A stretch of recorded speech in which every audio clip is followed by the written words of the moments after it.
मला आपल्या अनुमतीने सभागृहाला आणि सन्मान्य सदस्य महोदयांना या ठिकाणी माहिती द्यायची आहे की एकंदर जे काही लाडकी बहीण योजनेचे रजिस्ट्रेशन फॉर्म्स जे आलेले होते ते साधारणपणे 2,63,83,589 इतके फॉर्म्स होते आणि यापैकी साधारणपणे 2,43,82,936 इतके फॉर्म्स हे विभागाने ग्राह्य धरले।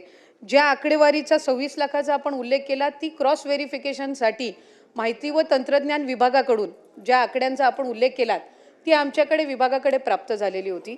साधारणपणे महिला व बालविकास विभाग म्हणून आणि सर्वच सन्मान्य समोर बसलेले वरिष्ठ सदस्य आहेत, अनेक वर्ष त्यांनी सुद्धा मंत्रिमंडळामध्ये वेगवेगळ्या खात्यांमध्ये काम केलेलं आहे।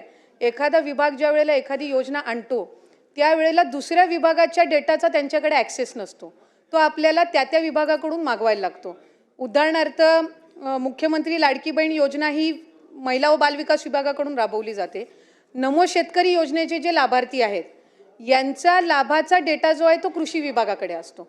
तो आम्हाला साधारणपणे जानेवारी महिन्यामध्ये प्राप्त झाला आणि त्याच्यात आम्हाला लक्षात आलं की नमो शेतकरी आणि लाडकी बहीण योजनेचे काही कॉमन लाभार्थी आहेत, मग त्याच्यामध्ये त्यांना 1000 नमो शेतकरीचा लाभ मिळतो आणि वर्षे 500 जे आहेत ते लाडकी बहीण योजनेतनं मिळतात। तसंच माहिती व तंत्रज्ञान विभाग असेल, शालेय शिक्षण विभाग असेल, अन्न व नागरी पुरवठा विभाग असेल, अशा वेगवेगळ्या विभागांकडे या संदर्भातली माहिती महिला व बालविकास विभागानेच मागितलेली होती। त्यानुसार माहिती व तंत्रज्ञान विभागाने साधारणपणे 26 लाखाचा डेटा दिला जो आपण या ठिकाणी आत्ता सभागृहासमोर मांडला। या डेटाचा आम्ही पूर्णपणाने क्रॉस व्हेरिफिकेशन केलं। क्रॉस व्हेरिफिकेशन करत असताना साधारणपणे त्या 26 लाखापैकी 4 लाखापर्यंतच डेटा असा होता की ज्याला रिवाइज स्क्रुटिनीची गरज होती। बाकी सगळे जे होते हे पात्र लाभार्थी होते, त्यामुळे त्यांना त्या पद्धतीने लाभ सुरू आहे। आता आपण जे काही शासकीय ह्यांच्या संदर्भामध्ये आपण विचारलं 8000 जे आपण बोगस विचारले तर ते 8000 बोगस नसून ते 8000 शासकीय कर्मचारी म्हणजे प्राथमिक आरोग्य केंद्रांमध्ये किंवा वेगवेगळ्या शासकीय ज्या काही आपल्या नोकरी असतात त्याच्यामध्ये काम करणारे आणि नियमानुसार ते तशा पद्धतीने लाभ घेऊ शकत नाहीत।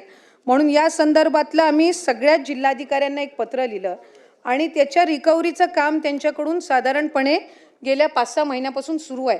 म्हणजे मी इथे सांगलीचं सुद्धा आपल्याला उदाहरण देऊ इच्छिते की सांगलीमधले सुद्धा प्राथमिक आरोग्य केंद्रामधले किंवा इतर शासकीय याच्यामध्ये काम करणारे जे आहेत त्यांची सुद्धा रिकव्हरीची जी काही प्रक्रिया आहे ती त्या ठिकाणी 10,500 असतील, कोणाचे 4,500 असतील, म्हणजे ज्या महिन्याला त्यांना वितरित झाले त्यानुसार आहे आणि ही प्रक्रिया साधारणपणे 2 महिन्याच्या कालावधीमध्ये सगळ्या जिल्ह्यांची पूर्ण होईल।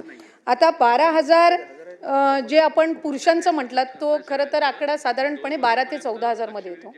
ज्या वेळेला ही योजना सुरू केली त्यावेळेला निदर्शनास आलं की अनेक अशा महिला आहेत ज्यांचं स्वतःचं वैयक्तिक बँक खातं नाही आहे, त्यांचा आधार कार्डला त्यांच्या घरातला जो पुरुष असेल, मग वडील असेल, भाऊ असेल किंवा पती असतील यांच्या अकाउंटवर ते शासकीय योजनांच्या वेगवेगळ्या लाभ घेतात। म्हणजे लाडकी बहीणच नाही पण ह्या व्यतिरिक्त सुद्धा बहुतांशी योजनांचा लाभ हे त्यांच्या घरातले जे पुरुष आहेत त्यांच्या खात्यावरती घेतात। त्यांचं स्वतःचं स्वतंत्र खातं नसल्यामुळे त्यांच्या आधार कार्डला सुद्धा अनेक पुरुषांचे म्हणजे घरातल्याच पुरुषांचे अकाउंट हे त्यांनी लाभासाठी दिलेले होते। त्यामुळे त्या संदर्भातलं सुद्धा क्रॉस व्हेरिफिकेशन हे आम्ही साधारणपणे केलं आणि त्याच्यामध्ये कुठलीही पात्र महिला लाभापासून वंचित राहता कामा नये या दृष्टिकोनातून ही पावलं उचलत असताना ती 12-13 हजार एकदम आपण वगळून जर त्याच्यातल्या खरंच लाभार्थी आहेत पण त्यांची बँकचं खातं नाही म्हणून घरातल्या पुरुषाचं त्यांनी खातं दिलेलं आहे, यामुळे ते लाभापासून वंचित राहता कामा नये म्हणून त्या संदर्भातली आम्ही क्रॉस व्हेरिफिकेशनची जी प्रोसिजर आहे ही त्या ठिकाणी गेल्या 3-4 महिन्यापासून राबवली। त्याच्यात बऱ्यापैकी अशाही केसेस आम्हाला आढळल्या की त्या खरंच बेनिफिशरी आहेत पण त्यांची अकाउंट त्यावेळेला नसल्यामुळे त्यांच्या घरातल्या यांचे त्यांनी त्या पद्धतीनं दिलेल्या आहेत। त्यामुळे अशा पद्धतीनं प्रक्रिया करत असताना KYC जे आपण सुरू केलं याला साधारणपणे आम्हाला 8 ते 9 महिन्याचा कालावधी ती KYC प्रक्रिया ज्याच्यात 13 बाबी पूर्ण कराव्या लागतात मग ती प्रक्रिया आपल्याला सुरू करता येत असते, तर ती आम्ही सुरू केली आणि KYC झाल्यानंतर याच्यामध्ये आणखीन जो सुरळीतपणा आहे या सगळ्या संबंध लाभार्थ्यांच्या संख्येमध्ये तो आपल्याला पाहायला मिळतो। आज मंत्रिमंडळाच्या बैठकीमध्ये नियमितपणाने काही विभागांचे प्रस्ताव त्या ठिकाणी आले, त्याला मंत्रिमंडळाने मान्यता दिली. महायुतीच्या सरकारने एक निर्णय घेतलेला आहे की मुख्यमंत्री माझी लाडकी बहीण योजना सुरू आहे त्याची KYCच्या संदर्भातली मुदत, काही निवेदनं आमच्याकडे प्राप्त झालेली होती, काही त्या संदर्भातल्या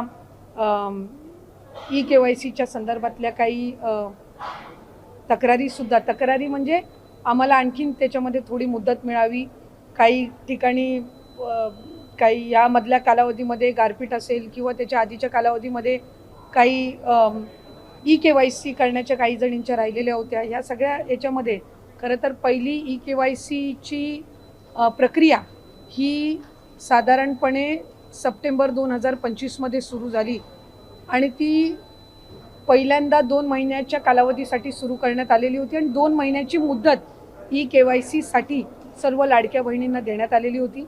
पण त्यानंतर राज्याचे मुख्यमंत्री देवेंद्र फडणवीस साहेब, उपमुख्यमंत्री शिंदे साहेब आणि तत्कालीन उपमुख्यमंत्री अजितदादांच्या सूचनेनुसार ती मुदत 31 डिसेंबरपर्यंत वाढवण्यात आलेली होती. त्यानंतर सुद्धा काही सूचना आल्या की KYC करत असताना काहींनी चुकीचे ऑप्शन निवडले, काहींनी KYC भरून सुद्धा त्यांना काही तांत्रिक बाबींमुळे त्याच्यामध्ये लाभ हा मिळत नव्हता. त्यात काही चुकीचे KYCच्या फॉर्ममध्ये ऑप्शन त्यांनी निवडले गेल्यामुळे त्यांना पुन्हा एकदा याची मुदत देण्यात आली. ती मुदत ही आता या महिन्याच्या कालावधीपर्यंत आम्ही वाढवत आहोत. राज्याचे मुख्यमंत्री देवेंद्र फडणवीस साहेब, उपमुख्यमंत्री शिंदे साहेब आणि उपमुख्यमंत्री सुनेत्रा काकींच्या सूचनेनुसार ती वाढवण्यात येत आहे. त्यामुळे आपल्या माध्यमातून सर्व लाडक्या बहिणींना विनंती राहील की ही जी अंतिम संधी ही आपलं काही KYC करत असताना जी काही चूक झालेली असेल त्या दुरुस्तीसाठी ही देण्यात आलेली आहे. फायनली लाडक्या बहिणींना ज्या गोष्टीची प्रतीक्षा होती ती फायनली आता झालेली आहेत. आता लाडक्या बहिणींसाठी ही सर्वात मोठी अपडेट होती, कारण लाडक्या बहिणी अतिशय आतुरतेने त्यांच्या KYCची जी वाट आहे ते बघत होते आणि फायनली आता त्यांची KYCची मुदतवाढसुद्धा करण्यात आलेली आहे. राज्यामध्ये सुरू असलेल्या पावसाळी अधिवेशनामध्ये हा मुद्दा मांडण्यात आला आणि लाडक्या बहिणींची अतिशय आतुरतेने ही मागणी होती आणि वेळोवेळी त्यांचे हे प्रश्नसुद्धा होते की आमची KYC होऊ शकली नाही, ज्या कारणाने आमचे जे हप्ते आहेत ते अजूनपर्यंत अटकलेले आहे. काही बहिणींना हप्ते प्राप्त झाले होते, पण काही बहिणींचे हप्ते अजूनही जमा झाले नव्हते. काही बहिणींना मेचा महिन्याचा जो हप्ता आहे तो सुद्धा मिळाला नव्हता. तर आचारसंहितेमुळे जो हप्ता रखडलेला होता त्याचा निधीसुद्धा आता वर्ग करण्यात आलेला आहे, जेणेकरून त्यांना मे महिन्याचा हप्ता तर मिळणारच आहे, परंतु जून महिन्याचा सुद्धा हप्ता त्यांना मिळणार आहे. महिना संपायला काही दिवसच शिल्लक आहे आणि आता वटपौर्णिमेचा सण सुद्धा येत आहे. त्यामुळे वटपौर्णिमेच्या सणानिमित्त लाडक्या बहिणींना जून महिन्याचा हप्ता सुद्धा जाहीर झालेला आहे आणि वटपौर्णिमेच्या दिवसापासून लाडक्या बहिणींना जून महिन्याचा हप्ता वितरित केला जाणार आहे. सोबतच ज्या बहिणींनी KYC केली नव्हती त्यांनी लवकरात लवकर ती KYC करून घेणे आहे, जेणेकरून त्यांना योजनेचा जो लाभ आहे तो व्यवस्थितरित्या मिळणार आहे. कुठलाही अडथळा त्यांना होणार नाही आहे. ज्या बहिणींचे हप्ते वेळोवेळी रखडत होते, अडकत होते, त्या बहिणींसाठी ही सर्वात मोठी अपडेट होती.